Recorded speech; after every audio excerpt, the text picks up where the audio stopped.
Cycle, C4 cycle की शुरुआत दोनों क्लोरोप्लास्ट से होती है।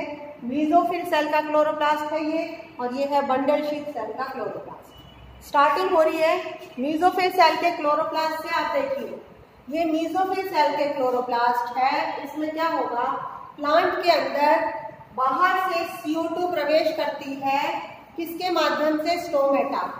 स्टोमेटा के माध्यम से CO2 प्लांट के अंदर प्रवेश करती है। पत्ती के अंदर आई CO2, किसके माध्यम से, स्टोमेटा। इस CO2 को ग्रहण कौन करेगा, मीजोफिल के क्लोरोप्लास्ट में RUDP कार्बोक्सिलेज लिए, तो RUDP तो नहीं करेगा, फॉस्फोइनॉल पायरुविक एसिड इस CO2 को ग्रहण करेगा और ये परिवर्तित कर देगा किसको, ऑक्सैलो एसिटिक एसिड में, OAA ऑक्सैलो एसिटिक एसिड, जो कि 4 कार्बन की है।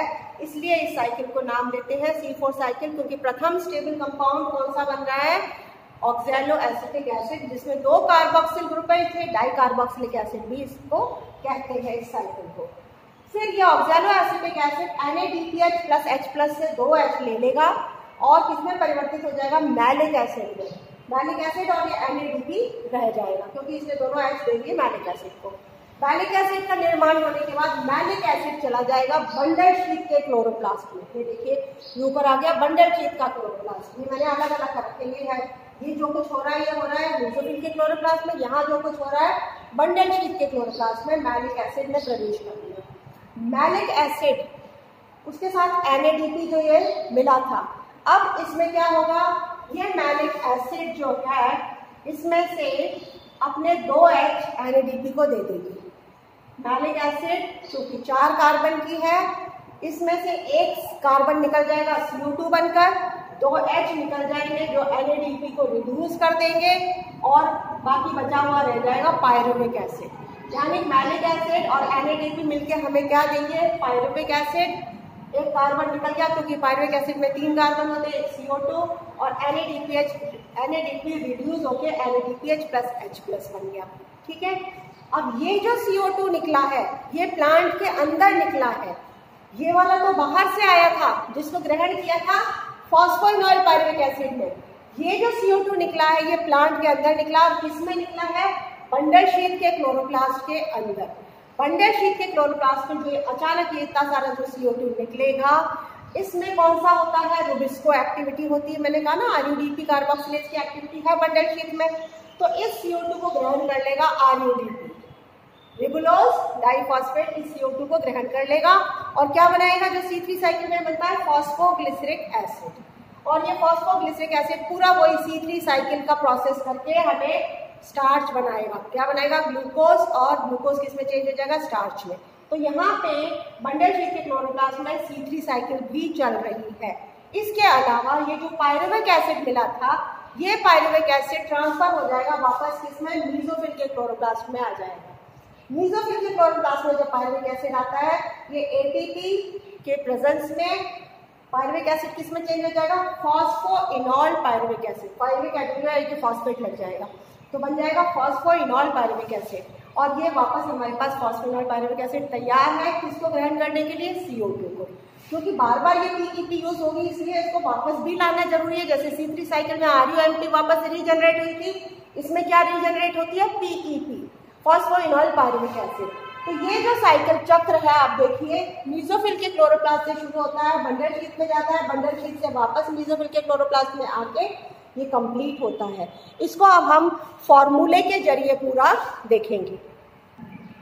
देखिए मीजोफिल के क्लोरोप्लास्ट में स्टार्टिंग होती है, जैसे मैंने आपको बताया, CO2 ने प्रवेश किया, ग्रहण किया पायरुविक एसिड ने। पायरुविक एसिड CH2, एक इसमें फॉस्फेट का ग्रुप है, पायरुविक एसिड, ये है फॉस्फोइनॉल पायरुविक एसिड, ये है PEP। किसने ग्रहण किया इसको, PEP ने, फॉस्फोइनॉल पायरुविक एसिड ने इसको ग्रहण किया।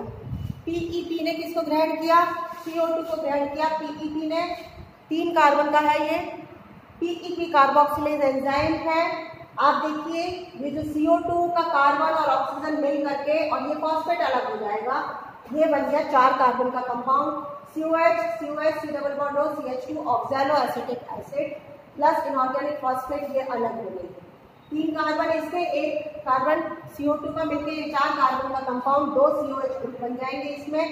और एक तो ये वाला बन जाएगा और एक वो वाला, और आप बीच में CH2 है, इनऑर्गेनिक फॉस्फेट अलग हो गई। ये 4 कार्बन की जो एसिड है ये फर्स्ट स्टेबल कंपाउंड है, जिसकी वजह से इसको C4 साइकिल कहते हैं। अब ये सब मेसोफिल के क्लोरोप्लास्ट में हो रहा है। ऑक्सैलो एसिटिक एसिड वापस NADPH के साथ जुड़ेगी।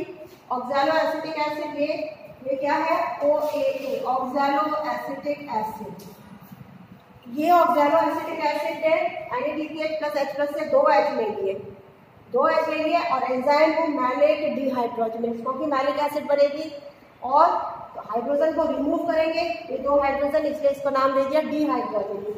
क्योंकि मैलिक एसिड बनेगी तो मैलेट डिहाइड्रोजनेज, दोनों H, ये दोनों H कहाँ लग जाएंगे, सेकेंड कार्बन पे लग जाएंगे यहाँ पे आके। तो ये फॉर्मूला हो जाएगा COH CHOH CH2COH, वही का वही जो ऑक्सैलो एसिटिक में यहाँ पे 2 H लग गए और ये बन गया मैलिक एसिड। क्या बन गया, मैलिक एसिड। और ये NADP रह गया क्योंकि इसके दोनों H निकल गए। ये मैलिक एसिड अब किस में ट्रांसफर हो जाएगा, बंडल शीट के क्लोरोप्लास्ट में जाएगा।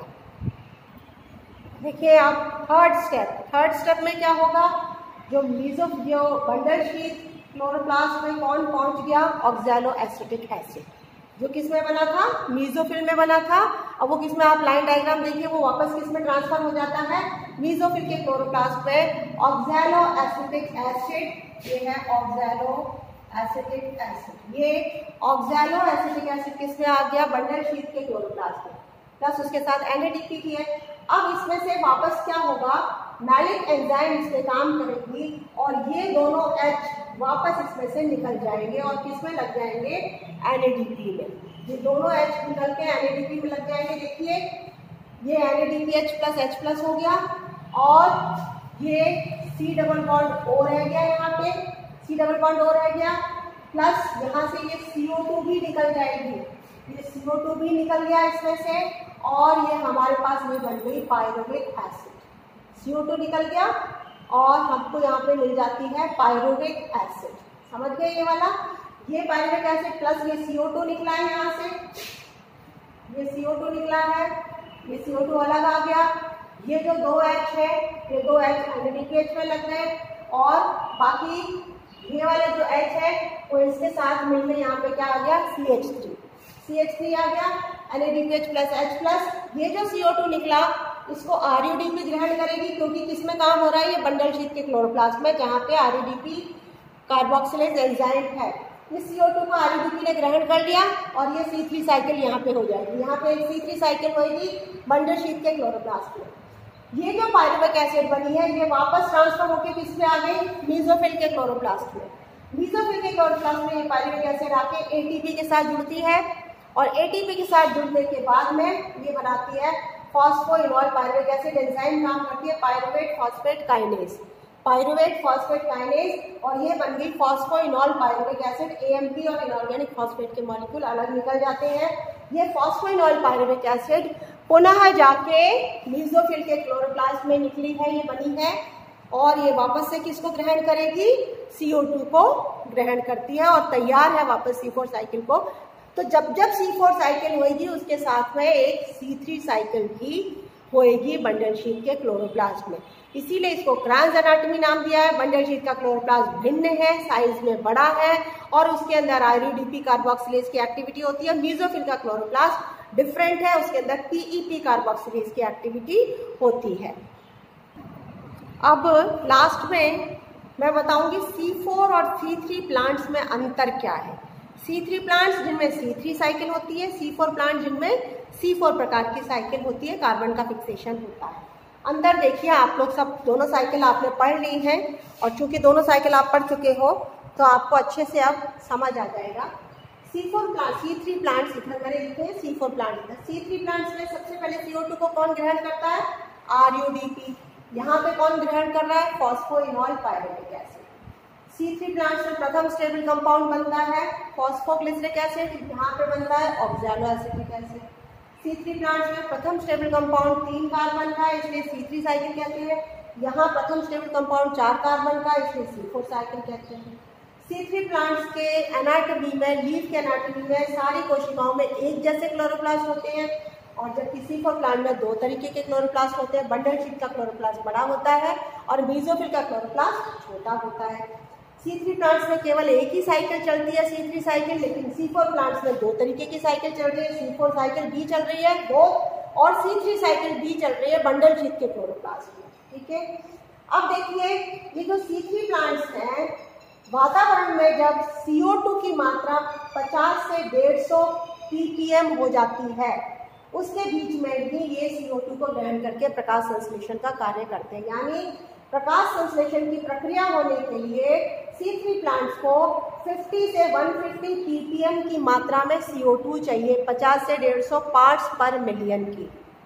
तब तक, जब तक इस रेंज में CO2 रहेगी वातावरण में, तब तक C3 साइकिल चलती रहेगी। लेकिन C4 प्लांट्स में 0 से 10 पार्ट्स पर मिलियन, यानी कितना भी नीचे भी गिर जाए CO2 की मात्रा, बहुत अधिक स्वच्छ वातावरण है, CO2 बहुत कम है, तो भी C4 प्लांट्स में फोटोसिंथेसिस होती रहेगी।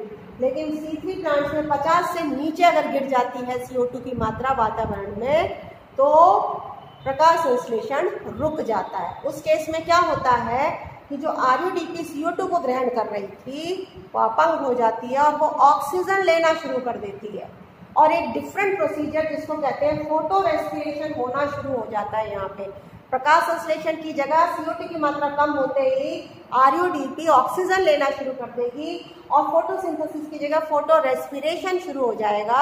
जबकि C4 प्लांट्स में तो बिल्कुल निल भी हो जाएगी CO2 की मात्रा, तो भी फोटोसिंथेसिस चलती रहेगी, यानी यहाँ पे फोटो रेस्पिरेशन नहीं होता। इसलिए ये वाले प्लांट C4 प्लांट्स ज़्यादा एफिशिएंट है C3 प्लांट्स के मुकाबले। एवरेज टेम्परेचर जिसमें C3 प्लांट्स काम करते हैं वो 10 से 25 डिग्री है, जबकि C4 प्लांट्स 30 से 45 डिग्री टेम्परेचर में भी प्रकाश संश्लेषण का कार्य करते रहते हैं, 30 से 45 डिग्री। यहाँ पे C3 प्लांट्स को एक ग्लूकोज के निर्माण के लिए 18 ATP की रिक्वायरमेंट है, जबकि C4 प्लांट्स में एक ग्लूकोज के लिए 30 ATP की रिक्वायरमेंट होती है। इस तरीके से ये प्रकाश संश्लेषण का टॉपिक कंप्लीट हुआ आपका। Thank you very much.